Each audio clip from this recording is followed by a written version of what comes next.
Yo, what's up mga kaibigan? Nali na tayo magkwentuhan. So kasado na nga ang second round matchup ng defending champions Denver Nuggets at ang Minnesota Timberwolves na minalis pa lamang ang star-studded team ng Phoenix Suns. As expected ay Nuggets nga ang favorite sa series na ito dahil sila nga ang defending champions. Ganun pa man sa lahat nga ng team sa NBA ay mukhang Minnesota nga ang team na may sangkap upang pahirapan ng Denver Nuggets dahil sila nga ang best defensive team sa buong NBA ngayon. Andyan nga sa kanila ang 3-time, maybe soon to be 4-time Defensive Player of the Year winner Rudy Gobert. Andyan din nga ang former number 1 pick Karl Anthony Towns. And unlike sa Lakers na may D'Lo at Austin Reeves sa tinatarget ang Nuggets, si Mike Conley, Anthony Edwards at Jaden McDaniels ay lahat nga ito mga player na very solid on-ball defenders. Ayon nga kay Rondo ay kailangan mo ng multiple big man to stop Joker and the Nuggets. You need to have the right personnel umano. Well, ang Timberwolves nga ay may tamang mga tao para sa trabaho na ito. Makikita nga natin kung magkakaroon ba ng malaking epekto ang home court advantage ng Denver Nuggets sa series na ito.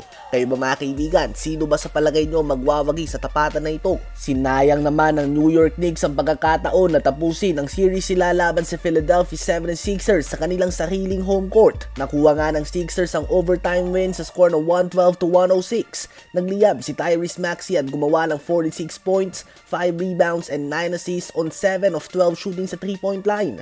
19 points, 16 rebounds, 10 assists, and 5 blocks si Joel Embiid. 19 points, 8 rebounds din kay Tobias Harris at 14 points naman kay Kelly Oubre Jr. Sa Knicks naman ay 40.6 assists si Jalen Bronson, 18 points, 9 rebounds si Josh Hart, 17.6 rebounds si OG Anunoby at 14 points kay McBride. Ngayon nga ay nalalagay pa sa alanganin na sitwasyon ang Knicks dahil sa home court ng Sixers gaganapin ang next game at out na din sa rest of the playoffs si Bojan Bogdanovic. Sa ngayon ay 3-2 nga ang series in favor of Knicks, ngunit may pagkakataon ng Sixers na itabla ang series na ito sa kanilang home court at maswing ang momentum in their favor patungo sa Game 7 with back-to-back wins. Sa palagay nyo ba ay kayang makompleto ng Sixers ang 3-1 comeback? Heartbreaking loss naman para sa Orlando Magic laban sa Cleveland Cavaliers sa score na 104-103. Nanguno dyan ng 28.6 rebounds si Donovan Mitchell, 23 points, 5 assists si Darius Garland, 16 points si Max Strus at 14 points, 13 rebounds din si Evan Mobley.